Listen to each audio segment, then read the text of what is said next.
ಧಾರವಾಡ ಜಿಲ್ಲೆಯ ಗರಗ ಗ್ರಾಮದ ಪೂರ್ಣಿಮಾ ವಡ್ಡರ ಆತ್ಮಹತ್ಯೆಗೆ ಲವ್ ಜಿಹಾದ್ ಕಾರಣವಾಗಿದೆ ಎಂದು ಆರೋಪಿಸಿ ವಿಶ್ವ ಹಿಂದೂ ಪರಿಷತ್ ಬಜರಂಗದಳ ಹಾಗೂ ದಲಿತ ಸಂಘಟನೆಗಳು ಮೊನ್ನೆ ಗರಗ ಗ್ರಾಮದ ಗಾಂಧಿ ಸರ್ಕಲ್ ಒಳಗೆ ರಸ್ತಾ ರೋಪ ಮಾಡಿ ಮಾನ್ಯ ಪೊಲೀಸ್ ವರಿಷ್ಠ ಅಧಿಕಾರಿಗಳಿಗೆ ಮನವಿ ಸಲ್ಲಿಸಿದರು. ಈ ಸಂದರ್ಭದಲ್ಲಿ ಹಿಂದೂ ಸಂಘಟಕಕಾರರು ಕೆಲವು ಬೇಡಿಕೆಗಳನ್ನು ಸರ್ಕಾರಕ್ಕೆ ಆಗ್ರಹಿಸಿದ್ದವು. ಅಲ್ಲದೆ ದಿನಾಂಕ 12ರಂದು ಗರಗ ಗ್ರಾಮದ ವೃತ್ತದಲ್ಲಿ ಬೃಹತ್ ಪ್ರತಿಭಟನೆಯನ್ನು ಹಮ್ಮಿಕೊಳ್ಳಲಾಗಿತ್ತು.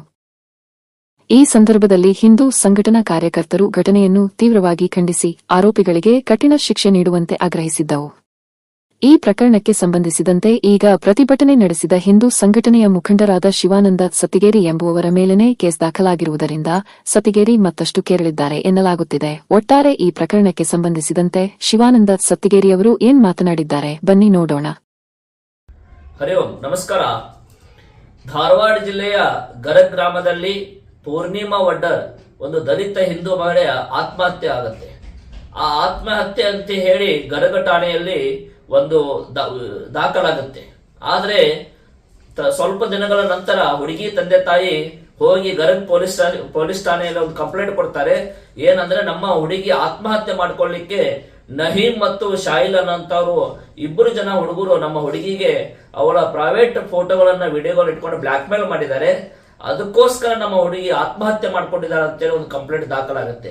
ಇದು ಒಂದು ಲವ್ ಜಿಹಾದ್ ಪ್ರಕರಣ ಇದೆ ಅಂತ ಹೇಳಿ ಹೇಳ್ತಾರೆ. ಈ ವಿಷಯ ಗೊತ್ತಾದ ತಕ್ಷಣವೇ ಪೊಲೀಸ್ ಡಿಪಾರ್ಟ್ಮೆಂಟ್ ಅವರು ಆರೋಪಿಗಳನ್ನ ಅರೆಸ್ಟ್ ಮಾಡೋಗಿಲ್ಲ. ಯಾಕೆ ಅರೆಸ್ಟ್ ಮಾಡಿಲ್ಲ ಅನ್ನುವಂಥದ್ದು ನಮಗೆ ಪ್ರಶ್ನೆ ಬರುತ್ತೆ. ಅವಾಗ ವಿಶ್ವ ಹಿಂದೂ ಪರಿಷತ್ತು ಬಜರಂಗ ದಳದ ನಾವು ಹೋಗಿ ಅಲ್ಲಿ ದಲಿತ ಪರ ಸಂಘಟನೆಗಳು ನಾವು ಒಂದು ಹೋರಾಟ ಮಾಡ್ತೀವಿ ಅಂತ ಅಂದಾಗ ಇಮ್ಮಿಡಿಯೇಟ್ ಗರಗ ಠಾಣೆಯ ಅಧಿಕಾರಿಗಳು ಅವರು ಇಬ್ಬರನ್ನ ಅರೆಸ್ಟ್ ಮಾಡ್ತಾರೆ. 12 ದಿವಸಗಳ ನಂತರ ಅರೆಸ್ಟ್ ಮಾಡ್ತಾರೆ. ಅರೆಸ್ಟ್ ಮಾಡಿದ ನಂತರ ಅವಾಗ ನಮಗೆ ಒಂದು ಒತ್ತಾಯ ಮಾಡ್ತಾರೆ, ನೀವು ಯಾವುದೇ ಕಾರಣಕ್ಕೂ ಹೋರಾಟ ಮಾಡಬೇಡ್ರಿ, ನಾವು ಅರೆಸ್ಟ್ ಮಾಡಿದೀವಿ ಅಂತೇಳಿ.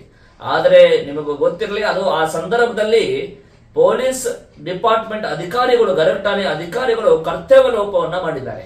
ಯಾಕಂದ್ರೆ 7-8 ತಿಂಗಳ ಮುಂಚೆ ಈ ಮುಸ್ಲಿಂ ಹುಡುಗ ಆ ಹಿಂದೂ ಹುಡುಗಿಯ ಮನೆಯಲ್ಲಿ ಸಿಕ್ಕಾಕೊಂಡಿರ್ತಾನೆ. ಸಿಕ್ಕಾಕೊಂಡ ತಕ್ಷಣವೇ ಆ ಹುಡುಗಿಯ ತಂದೆ ತಾಯಿ ಆ ಹಿರಿಯರೆಲ್ಲ ಸೇರ್ಕೊಂಡು ಗರಗ್ ಠಾಣೆಗೆ ಕರ್ಕೊಂಡು ಹೋಗ್ತಾರೆ.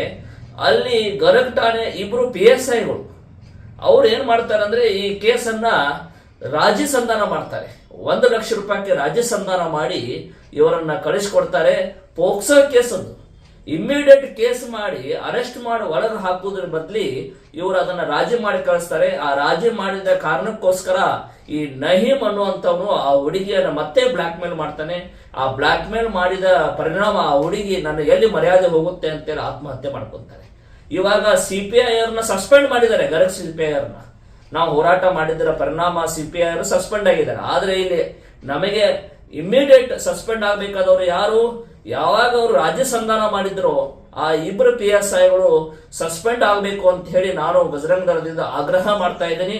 ಅಕಸ್ಮಾತ್ ನೀವೇನಾದ್ರೂ ಅವರನ್ನ ಇಬ್ಬರು PSIಗಳನ್ನ ಸಸ್ಪೆಂಡ್ ಮಾಡದೇ ಇದ್ರೆ ಮತ್ತೆ ಬಜರಂಗ ದಳದಿಂದ ನಾವು ಉಗ್ರವಾದಂತ ಹೋರಾಟ ಮಾಡಬೇಕಾಗತ್ತೆ ಅಂತ ಈ ಸಂದರ್ಭದಲ್ಲಿ ಹೇಳ್ತಾ, ಮತ್ತು ನನ್ನ ಮೇಲೆ ಒತ್ತಡ ಇತ್ತು ಪೊಲೀಸ್ ಡಿಪಾರ್ಟ್ಮೆಂಟ್ನವ್ರದ್ದು, ಯಾವುದೇ ಕಾರಣಕ್ಕೂ ಹೋರಾಟ ಮಾಡಬೇಡ್ರಿ ಅಂತ ಹೇಳಿ. ನಾವು ನ್ಯಾಯಕ್ಕೋಸ್ಕರ ಒಂದು ದಲಿತ ಹುಡುಗಿ ಹತ್ಯೆ ಆಗಿದೆ, ಸಾವಾಗಿದೆ, ಅದಕ್ಕೋಸ್ಕರ ಹೋರಾಟ ಮಾಡಲೇಬೇಕು, ನ್ಯಾಯ ಕೊಡಿಸ್ಬೇಕಂತ ಮಾಡಿದ್ರೆ ಪೊಲೀಸರು ಒಂದ್ ಕಡೆ ಆ CPI ಸಸ್ಪೆಂಡ್ ಆದ ಅನ್ನುವಂಥದ್ದು ಒಂದು ರಿವೆನ್ಸ್ ತಗೊಳ್ಳಿಕ್ಕೆ ನನ್ನ ಮೇಲೆ ಪ್ರಚೋದನಕಾರ ಭಾಷಣ ಅಂತ ಹೇಳಿ ನನ್ನ ಮೇಲೆ ಒಂದು ಕೇಸ್ ದಾಖಲು ಮಾಡಿದ್ದಾರೆ.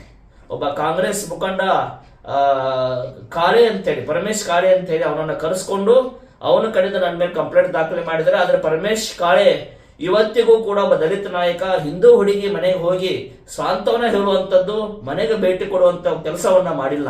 ಆದ್ರೆ ಕಂಪ್ಲೇಂಟ್ ಕೊಡ್ಲಿಕ್ಕೆ ಅಲ್ಲಿ ಬಂದು ಅವನು ಗರಗ್ ಸ್ಟೇಷನ್ ಕುತ್ಕೊಂತಾನೆ.